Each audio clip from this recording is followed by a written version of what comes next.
Hello दोस्तों, स्वागत है आपका मार्केटिंग गॉड यूट्यूब चैनल पे। मेरा नाम है अभिषेक। दोस्तों, आज की वीडियो का टॉपिक है प्रोडक्ट एक्सपेंशन और बिजनेस एक्सपेंशन। ठीक है, तो इस वीडियो में हम समझेंगे कि प्रोडक्ट एक्सपेंशन कैसे करते हैं या फिर बिजनेस एक्सपेंशन हम कैसे करते हैं। ठीक है, तो इस वीडियो को ध्यान से देखना, क्योंकि जब आप अपने बिजनेस को एक्सपैंड करने की कोशिश करोगे तब जाके आपको ये इंफॉर्मेशन बहुत काम आने वाली है। ठीक है, तो वीडियो को स्टार्ट करें। आप जल्दी कर चैनल को सब्सक्राइब और बेल आइकन को प्रेस, क्योंकि ये वक्त की मांग है। ओके गाइस, तो मार्केट एक्सपेंशन कैसे करते हैं। ठीक है, यानी कि हमारा जो बिजनेस मार्केट है उसको हम एक्सपेंड कैसे करेंगे। ठीक है, अब इस चीज को सिंपल बनाने के लिए एक मैट्रिक्स जो है वो बनाया गया है एंसॉफ की तरफ से, जिसको हम कहते हैं एंसॉफ मैट्रिक्स। ठीक है, अब क्या होता क्या है इस एंसॉफ मैट्रिक्स में। देखो, इस मैट्रिक्स को 4 सेक्शन में डिवाइड किया गया है। पहला सेक्शन है एग्जिस्टिंग मार्केट, एग्जिस्टिंग प्रोडक्ट। ठीक है, दूसरा है एग्जिस्टिंग मार्केट, न्यू प्रोडक्ट। तीसरा न्यू प्रोडक्ट, एग्जिस्टिंग मार्केट, और चौथा है न्यू प्रोडक्ट और न्यू मार्केट। ठीक है, ये 4 तरीके इसके अंदर। अब इन चारों तरीके से हम अपने बिजनेस को एक्सपैंड कर सकते हैं। ठीक है, सबसे पहले समझते हैं एग्जिस्टिंग मार्केट और एग्जिस्टिंग प्रोडक्ट। अब इसका क्या मतलब होता है।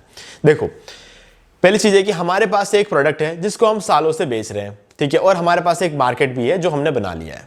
ठीक है, अब यहां पर हमारा प्रोडक्ट बिक रहा है और हर साल मान के चलो कि हम 1 करोड़ रुपए प्रॉफिट बनाते हैं। ठीक है, क्लियर।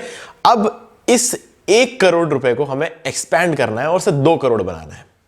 तो हम क्या करेंगे, इसको हम कहते हैं एग्जिस्टिंग प्रोडक्ट और एग्जिस्टिंग मार्केट, क्योंकि यहां पर दोनों चीज, कुछ भी नया नहीं आ रहा है। हम एग्जिस्टिंगली 1 करोड़ रुपए बना रहे हैं हर साल। अब उसी प्रोडक्ट को रखते हुए, उसी प्रोडक्ट को, उन्हीं प्रोडक्ट्स को, मतलब एक प्रोडक्ट तो नहीं होगा हमारे पास, बहुत सारे प्रोडक्ट होंगे, उन्हीं प्रोडक्ट्स को बढ़ाते हुए आगे, मतलब आप कोई भी नया प्रोडक्ट नहीं बनाओगे। जो प्रोडक्ट आप अभी बेच रहे हो आपको आगे भी उन्हीं प्रोडक्ट्स को बेचना है, लेकिन प्रॉफिट डबल करना है। ये कैसे करेंगे। ठीक है, अब यहां पर हम मार्केट भी चेंज नहीं कर रहे हैं, मार्केट भी वही का वही रहने वाला है। हम कहीं और नहीं जाने वाले, हम यहीं कहीं बेचेंगे अपने माल को और उसी सेम माल को बेचेंगे, लेकिन हमें ज्यादा बेचना है। ठीक है, अब इसको हम कहते हैं मार्केट पेनिट्रेशन। ठीक है, अब यहां पर हम मार्केट पेनिट्रेशन रूल को अप्लाई करेंगे।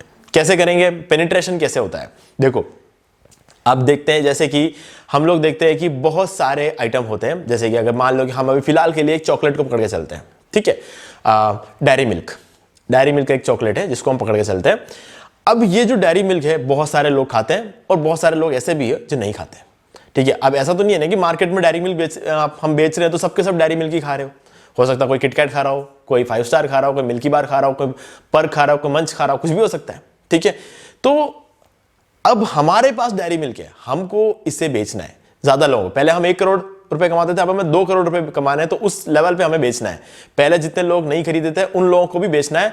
तो हम कर क्या रहे हैं कि हम चाहते हैं कि डेयरी मिल्क ज्यादा बिके और जो दूसरे कंपनीज जो चॉकलेट निकाल रहे हैं वो कम बिके, तभी तो हमारा ज्यादा बिक सकता है ना। तो हमें क्या करना है, जो फिर 5 स्टार खाने वाले लोग हैं, जो मंच खाने वाले लोग हैं, किटकैट खाने वाले लोग हैं, उन सबको हमें डेयरी मिल्क खिलाना है अब, है ना। तो हम क्या करेंगे इसके लिए हम करने वाले हैं पेनिट्रेशन। अब पेनिट्रेशन कैसे करते हैं, फॉर एग्जाम्पल आपने देखा होगा जब होली दिवाली वगैरह आते हैं तो हम क्या करते हैं, हमारे दोस्तों के यहाँ, रिश्तेदारों के यहाँ पर चॉकलेट्स का पूरा डब्बा भिजवाते हैं। ठीक है, सेलिब्रेशन का डब्बा आता है अलग से। दिवाली के टाइम पे आपने देखा होगा, रक्षाबंधन के टाइम पे आप देखते हो सेलिब्रेशन करके एक पूरा डब्बा आता है, और दिवाली के लिए और अलग अलग बहुत डेकोरेटेड डब्बे आते हैं। ठीक है, जिनके अंदर चॉकलेट्स भी होते हैं और ड्राई फ्रूट्स भी होते हैं, सारी चीजें होती है। अब इन डब्बों को अगर आपने कभी ध्यान से देखा होगा तो इन डब्बों को जब हम खोलते हैं तो इसके अंदर हमें डेयरी मिल्क के कुछ ऐसे चॉकलेट्स दिखते हैं जो कि हमने शायद इससे पहले नाम भी नहीं सुना होगा या फिर हमने कभी देखा भी नहीं होगा मार्केट में। ठीक है, ज्यादा नहीं देखा होगा, और ज्यादा नहीं देखने का रीजन ये है कि वो ज्यादा बिकते नहीं है, इसीलिए हमने ज्यादा नहीं देखा। हालांकि मार्केट में सब अवेलेबल है, ठीक है, लेकिन ज्यादा बिकते नहीं है। अब इन डब्बों में करते क्या है, डेयरी मिल्क चॉकलेट, ठीक है, कुरकुरे, ऐसे ऐसे जो चीजें होती है ना, कुरकुरे, कोई अंकल चिप्स रख देता है। ठीक है, इस तरीके से पैकेजेस होते हैं, अंकल चिप्स रख देता है, कोई बालाजी के चिप्स रख देता है। ठीक है, तो अलग अलग ब्रांड अपना एक कॉम्बो निकालते हैं जिसके अंदर 2 पैकेट कुरकुरे हो सकते हैं, 2 पैकेट डेयरी मिल्क के हो सकते हैं। ठीक है, तो ऐसे ऐसे कॉम्बिनेशंस के अलग अलग डब्बे बनते हैं। अब ये डब्बे सब हम खरीदते हैं और हमारे दोस्तों रिश्तेदारों के यहाँ पर हम बेचते हैं। अब हम लोगों ने तो इसलिए खरीदा क्योंकि हमें डेयरी मिल्क पसंद है। ओके, हम लोगों ने इसलिए खरीदा क्योंकि उसके अंदर हमने देखा कि ओके इसके अंदर डेयरी मिल्क है, हम बेच देते हैं। अब इससे होगा क्या? इसमें दो चीजें होंगी। एक तो यह है कि जब हम अपने दोस्त या रिश्तेदार के यहां पर देंगे तो हो सकता है जिन लोगों को हम दे रहे हैं उन लोगों ने कभी डेयरी मिल्क खाई नहीं हो। एक पॉसिबिलिटी यह है। दूसरी पॉसिबिलिटी यह है कि डेयरी मिल्क का वो वाला जो वर्जन है चॉकलेट का, अब देखो डेयरी मिल्क ऐसा तो है नहीं ना कि सिंपल एक डेयरी मिल्क चॉकलेट है हम जो खाते हैं फैमिली पैक वाला, उसके दो वर्जन होते हैं, 40 रुपए वाला होता है, 100 रुपए वाला होता है। उसके अलावा होता है डेयरी मिल्क सिल्क होता है, डेयरी मिल्क बबली होता है, और इसके अलावा डेयरी मिल्क का फ्रूट एंड नट होता है, क्रैकल्स होते हैं। ये अलग अलग डेयरी मिल्क चॉकलेट है। अब जरूरी नहीं है कि उस जिसको हम दे रहे हैं उसने ये सारे वर्जन्स खाए होंगे डेयरी मिल्क, या फिर डेयरी मिल्क ही नहीं खाया हो, ऐसा भी हो सकता है। ठीक है, अब क्या होगा, डेयरी मिल्क जो है अब हमने दे दिया उनको वो गिफ्ट, अब वो गिफ्ट ओपन करेंगे, वो उसके अंदर डेयरी मिल्क खाएंगे, तो उनको क्या लगेगा, उनको अब क्या होगा, डेयरी मिल्क पसंद आएगा। या फिर जो हमने कुरकुरे वगैरह, जो हमारा मान लो कि कुरकुरे है, कुरकुरे उन्होंने कभी खाया नहीं होगा, तो कुरकुरे खाएंगे अब वो। अब इससे क्या है कि एक तो उन्हें पसंद आएगा कुरकुरे, या फिर उन्हें डेयरी मिल्क पसंद आएगा, जो भी उन्हें पसंद आता है। अब वो लोग क्या करेंगे, वो उनके घर में जब भी मेहमान आएंगे, पहले वो कोई दूसरे चिप्स रखते होंगे, अब वो कुरकुरे रखेंगे। ठीक है, एक तो ये चीज हो गई। दूसरी चीज हो गई कि जो डेयरी मिल्क है, उन्हें डेयरी मिल्क अच्छी लगी, तो अब वो डेयरी मिल्क के लिए क्या करेंगे, अब जब भी वो जो कोई चॉकलेट खरीदने जाएंगे, किटकैट लेने जाते थे पहले, अब डेयरी मिल्क लेने जाएंगे। ठीक है, तो हम तो खाते ही थे डेयरी मिल्क, हमने अपने दोस्त या रिश्तेदार को भी डेयरी मिल्क खिलाना शुरू कर दिया, उन्होंने नहीं खाया था। अब एक्सीडेंटली उनके घर आया था, वो लेने नहीं गए थे, लेकिन खाने के बाद उन्हें अच्छा लगा, तो अब वो उसको खरीदना शुरू कर देंगे। वो भी ऐसे ही अपने दोस्तों को, रिश्तेदारों को अब डेयरी मिल्क पहुंचाएंगे। तो इससे क्या होगा, ये एक चेन बनेगी, लोगों के घर में डेयरी मिल्क पहुंचा, और उनके रिश्तेदारों में से भी कितने ऐसे निकलेंगे जिन्होंने पहले कभी डेयरी मिल्क खाया नहीं होगा। अगर खाया होगा तो फ्रूट एंड नट वाला नहीं खाया होगा, क्रैकल्स वाला नहीं खाया होगा, बबली वाला नहीं खाया होगा। ठीक है, ये चीज है। और आपने अगर नोटिस किया होगा कभी, वैलेंटाइंस डे जब आता है ना, तो हार्ट पॉप आउट वाला एक डेयरी मिल्क और अलग से निकलता है, सिल्क का वर्जन। ठीक है, ये भी एक मार्केटिंग स्ट्रेटेजी है। अब क्या करेंगे, जो हमारे जो कपल्स होते हैं, चाहे लड़का हो या लड़की, वो एक दूसरे के लिए जब चॉकलेट लेकर जाते हैं, अब ये एक नया वर्जन है, सामने वाले ने देखा नहीं होगा, ये सोच के वो जो चीज है वो लेकर जाएंगे। अब वो भी रिटर्न में यही करेंगे, अगले साल कोई और करेगा, मतलब इस तरीके से ये जो एक चेन बनती जाएगी। ठीक है, ये एक अलग मटेरियल निकाला जाता है फेस्टिवल सीजन में कि इस चीज को लोग ज्यादा खरीदें। तो इस तरीके से क्या मार्केट एक्सपेंशन हो रहा है, प्रोडक्ट सारे एग्जिस्टिंग है लेकिन मार्केट एक्सपेंशन हो रहा है इस वजह से। ठीक है, हमेशा से मार्केट में ये सारे चॉकलेट्स अवेलेबल थे, लेकिन ये चॉकलेट जो है ज्यादातर लोग नहीं खाते थे। अब हमने मार्केट में और ज्यादा लोगों के घर तक इसको पहुंचाया। ये एक टेक्निक है जो यूज किया जाता है। ठीक है, यहां पर हमने सीखा पेनिट्रेशन कैसे करते हैं। अब दूसरी चीज है एग्जिस्टिंग मार्केट और न्यू प्रोडक्ट, ये कैसे करते हैं। अभी तो हमने देखा था एग्जिस्टिंग मार्केट और एग्जिस्टिंग प्रोडक्ट, अब हम देखेंगे एग्जिस्टिंग मार्केट और न्यू प्रोडक्ट। अब हमारा मार्केट सेम रहने वाला है, लेकिन हमारा प्रोडक्ट चेंज होने वाला है। कैसे होगा ये देखते हैं। देखो, अब यहां पे क्या है कि अगर आप देखोगे, बहुत सारी कंपनीज क्या करती है, अपना एक प्रोडक्ट लेकर निकलती है, अब उससे रिलेटेड प्रोडक्ट भी वो लोग बेचना शुरू करते हैं। ठीक है, अभी अगर हमें एक एग्जांपल लेके चले, तो अगर हम पतंजलि का अगर देखते हैं, तो पतंजलि वालों ने पहले आयुर्वेद के साथ शुरू किया, फिर उन्होंने क्या किया, बिस्किट निकालना शुरू कर दिया।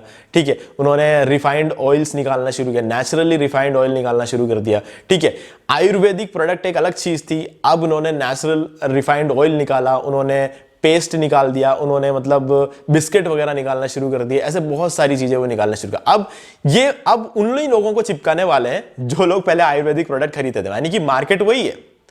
मार्केट जो आयुर्वेद का उन्होंने जो मार्केट स्टार्ट किया था ना, कि मतलब हम आयुर्वेदिक प्रोडक्ट बेचते हैं और जिन लोगों को आयुर्वेदिक प्रोडक्ट में इंटरेस्ट है वो हमारा प्रोडक्ट लो। अब जो आयुर्वेदिक प्रोडक्ट में जो लोग इंटरेस्टेड थे उनको पतंजलि का नाम पता चल गया, अब पतंजलि का एक मार्केट बन चुका है, एक मार्केट बेस बन चुका है। अब उन्हीं लोगों को बिस्किट खिलाया जाएगा, उन्हीं लोगों को रिफाइंड ऑयल खिलाया जाएगा, यानी कि सेम मार्केट में नया प्रोडक्ट एंटर कर दिया उन लोगों ने। ठीक है, तो ये दूसरी टेक्निक होती है। तीसरी technique, new market existing product, ये बहुत इजी है। न्यू मार्केट का मतलब क्या है, न्यू मार्केट का मतलब ये होता है कि आप मान लो अभी इंडिया में बेचते हो, आप बाहर जाके बेच लो, तो आपका नया मार्केट है, प्रोडक्ट तो वही है। मतलब आप पतंजलि के आयुर्वेदिक प्रोडक्ट बेचते हो, पतंजलि ने पहले इंडिया को पूरी तरीके से कवर किया। ठीक है, फिर उन्होंने बाहर अपने बहुत सारे स्टोर्स खुलाए और वहां पर भी अभी माल बेच रहे हैं। ठीक है, तो उन्होंने अपना मार्केट चेंज किया, इंडिया को छोड़ के, इंडिया में तो चल ही रहा है लेकिन दूसरे मार्केट में भी अब शुरू कर दिया है। ठीक है, तो इस तरीके से उन्होंने अपने मार्केट को एक्सपैंड कर दिया। ठीक है, अब चौथा आता है कि आपका प्रोडक्ट भी नया है मार्केट भी नया है। अब गाइस ये बहुत मतलब एक ऐसा काम है ना जो मतलब बहुत ही ज्यादा रिस्की होता है। रिस्की मतलब अगर आपने इस चीज में सही तरीके से काम नहीं किया तो यहां पर आपका पूरा का पूरा मार्केट ही बंद हो जाएगा। अभी कैसे होता है बताता हूं मैं। देखो मैंने क्या कहा था, पतंजलि वालों ने क्या किया, पहले आयुर्वेदिक प्रोडक्ट्स शुरू किया, फिर उन्होंने बिस्किट बेचा। ठीक है, ऐसा बिस्किट जिसके अंदर ज्यादा मिलावट नहीं होगी, ऐसा बोल के है ना, बोल के।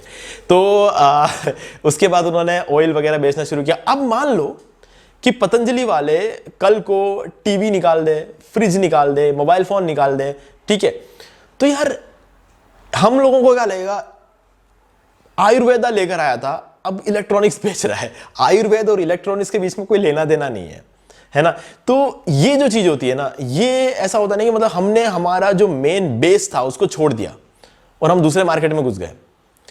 ये एक प्रॉब्लम क्रिएट कर सकता है, लेकिन ऐसा नहीं है कि यह प्रॉब्लम हमेशा क्रिएट करता है। रिलायंस को ले लो, रिलायंस क्या करता था, क्रूड ऑयल निकालता था पहले, ठीक है, पेट्रोल बनाया, फिर पेट्रोल को बेचना शुरू किया, ठीक है, उसके बाद टेलीकॉम इंडस्ट्री में आया, जियो को हम सब जानते हैं, ठीक है। तो आज क्या कुछ नहीं कर रहा है, पूरे ओटीटी प्लेटफॉर्म पे भी उनका कब्जा है ना। तो कहीं ना कहीं मतलब रिलायंस ने भी ऑयल से लेकर टेलीकॉम इंडस्ट्री में आए, टोटली डिफरेंट चीज है, कोई लेना नहीं, लेकिन सर्वाइव कर रहे हैं, ठीक है। सबका केस ऐसा हो ये जरूरी नहीं है। टाटा को ले लो, टाटा क्या करता है, टाटा का क्या है, मतलब पहले वो कार भी बनाता है, अब कार के लिए जो स्टील की जरूरत पड़ती है वो स्टील भी वो खुद ही बनाता है, ठीक है। जो कुछ भी उनका जो भी बिजनेस है उन सब में जो रॉ मटेरियल्स यूज किया जाता है, टाटा अपने कार बनाने के लिए स्टील भी खुद से ही लेता है, मतलब सारी चीजें उसका खुद का ही है।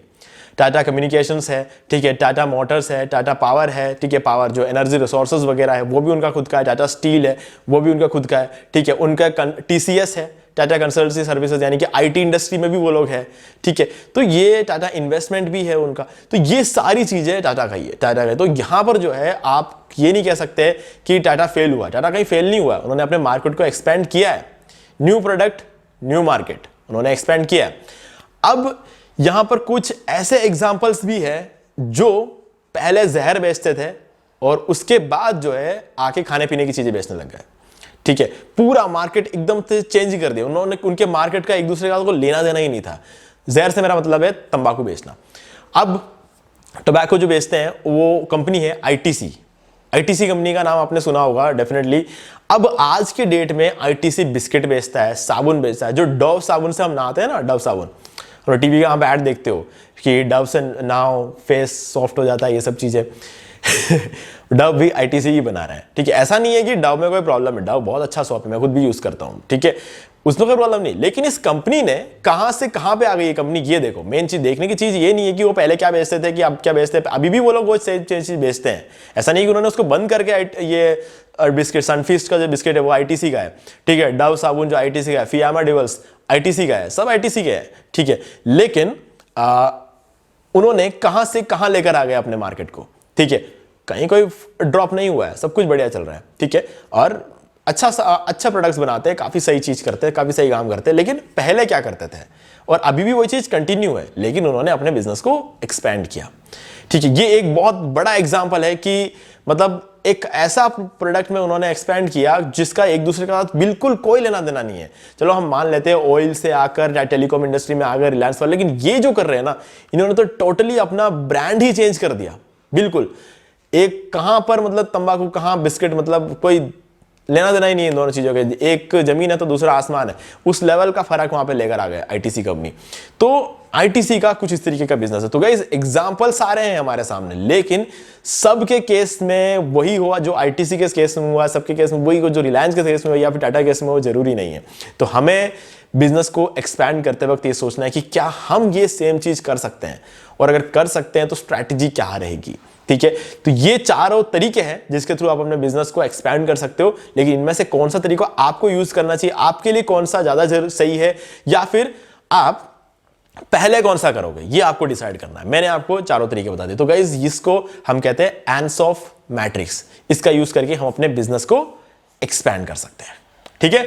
तो गाइस उम्मीद है कि आपको सारी चीजें क्लियर हो गई होंगी। फिर भी आपको कोई भी डाउट है तो मुझसे कमेंट करके पूछ सकते हैं। वीडियो पसंद आए तो वीडियो को लाइक जरूर कर दे और चैनल को सब्सक्राइब करके बेल आइकन को जरूर प्रेस कर ले, क्योंकि ये वक्त की मांग है। तो दोस्तों मैं उम्मीद करता हूं कि आपको ये वाला वीडियो समझ में आ गया होगा। अब यहां पर 2 और वीडियोस है जो कि आपको जरूर देखने चाहिए, क्योंकि इससे आप मार्केटिंग के बारे में बहुत कुछ सीखोगे। ठीक है, और अगर आपको ये वाला वीडियो पसंद है, वीडियो को लाइक कर दें, चैनल को सब्सक्राइब कर लें और बेल आइकन को जरूर प्रेस कर लें, क्योंकि इसी से हमारे आगे आने वाले वीडियोस की नोटिफिकेशन आपको आगे भी मिलते रहेंगे। तो दोस्तों आज वीडियो में सिर्फ इतना ही। देखने के लिए आपका बहुत बहुत धन्यवाद।